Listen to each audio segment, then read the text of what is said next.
Bonjour les magiciens du quotidien, aujourd'hui on va parler de l'histoire du yoga et ce que vous allez entendre c'est un extrait de la formation de professeur de yoga 300 heures. Donc dans un premier temps on va parler des Shramana. Les Shramana ce sont des chercheurs spirituels de la Grande Magadha.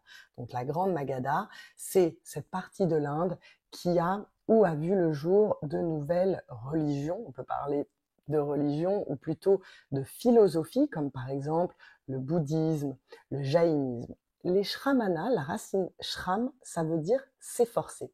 Ce sont des ascètes qui rejettent le mode de fonctionnement sociologique établi avec des castes établis par le brahmanisme, le védisme traditionnel.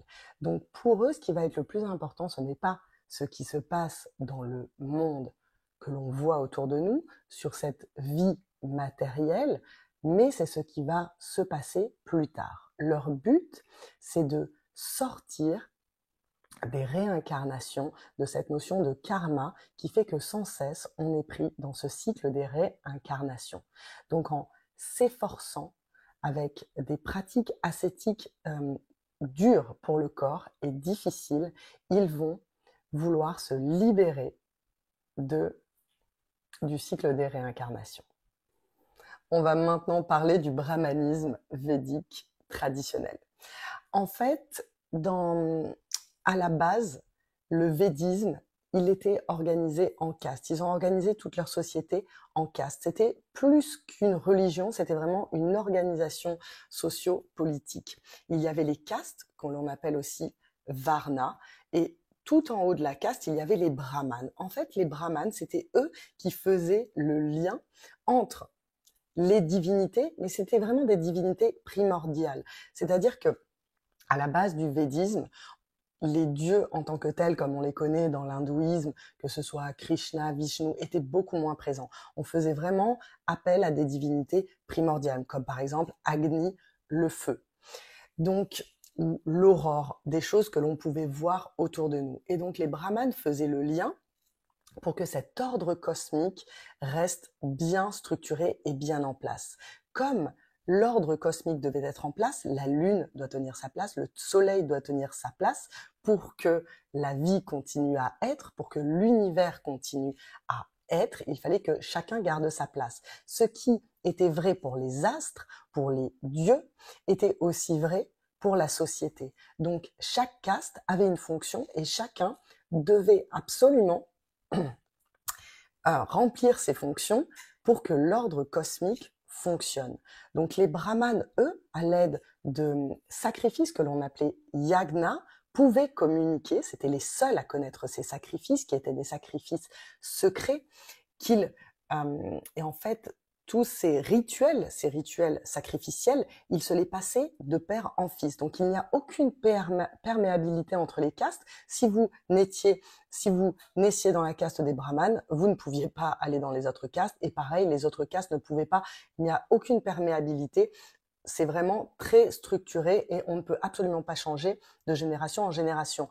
Donc ces rituels secrets pour communiquer avec les dieux, avec ces entités primordiales, les dieux, les premiers dieux des Védas, étaient passés de père en fils et ils permettaient de communiquer, de demander aux dieux leur protection, de demander à ce que les récoltes soient bonnes, de demander à ce que la guerre allait bien se passer, parce qu'évidemment il y avait différentes guerres.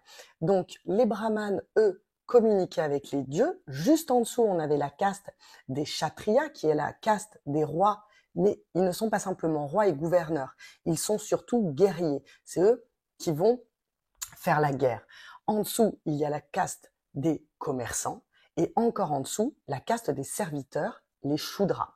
Donc c'est très important que chaque caste reste dans ce qui lui a été donné de faire. Exactement comme le soleil ne va pas essayer de prendre le rôle de la lune, un kshatriya ne va pas prendre le rôle d'un brahmane et un Shudra, un serviteur, ne va pas prendre le rôle d'un commerçant.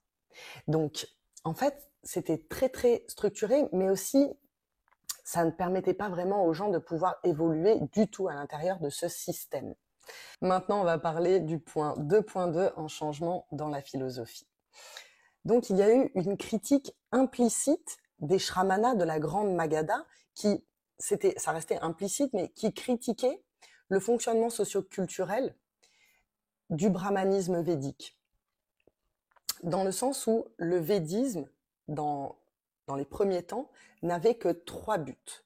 Donc il avait le dharma. Le dharma, c'est la droiture, c'est-à-dire réaliser son dharma, dans le sens où réaliser le dharma de sa caste. Comme on l'a vu tout à l'heure, si vous aviez un certain rôle dans la société, il fallait le remplir. C'était votre dharma. C'est aussi un synonyme de droiture, le dharma, de faire ce que l'univers nous a donné de faire et de remplir le rôle que l'on nous a donné de remplir.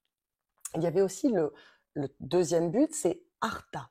Donc artha, c'est la prospérité matérielle. La prospérité matérielle, dans le védisme, elle était importante. D'autant plus qu'on était dans des temps lointains, donc à l'époque, la prospérité matérielle, c'était tout simplement avoir assez pour se nourrir, avoir assez pour pouvoir construire des villages, pour pouvoir se loger, pour pouvoir se chauffer.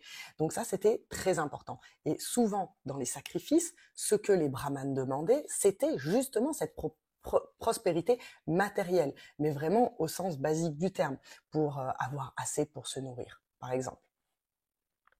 Donc ils avaient ce but-là, et ils avaient aussi le troisième but qui était kama. Kama, c'est le plaisir. Donc c'est le plaisir dans cette vie matérielle, le plaisir de pouvoir apprécier sa vie, de pouvoir apprécier ce que l'on doit réaliser. Chacun, selon le védisme, pouvait apprécier d'être serviteur, ou d'être commerçant, ou d'être guerrier, ou d'être brahmane, sans remettre en question ce qu'il devait faire, puisque son rôle était déjà préétabli dans la société. La critique implicite des chercheurs spirituels de la grande Magadha, qui ont commencé à se poser des questions sur, d'accord, dans la vie, on a ces 3 buts, mais c'est pas ce sur quoi on doit se concentrer. On doit se concentrer sur la libération, moksha. Et en fait, là, il y a vraiment un changement dans la philosophie. Et les Upanishads viennent réconcilier, parce que il y a eu vraiment un dialogue entre le védisme, entre le brahmanisme védique et les chercheurs spirituels de la grande Magadha. Donc, le védisme a évolué et a permis de rajouter un 4e but qui est moksha, le but de la libération. Donc, contrairement à la base, où le védisme se posait principalement la question de ce qui allait se passer ici et maintenant dans notre vie matérielle, il s'ouvre à l'idée des Shramana, et les Upanishads sont vraiment là pour articuler, c'est la réponse, c'est la réconciliation entre le brahmanisme védique et les chercheurs spirituels de la grande Magadha. J'espère que cet extrait vous a plu. Si vous vous intéressez à la philosophie et à l'histoire du yoga, je vous invite à lire mon livre « Devenir prof de yoga » aux éditions Erol.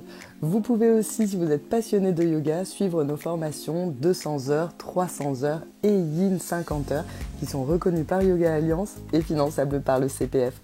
À très bientôt les magiciens du quotidien.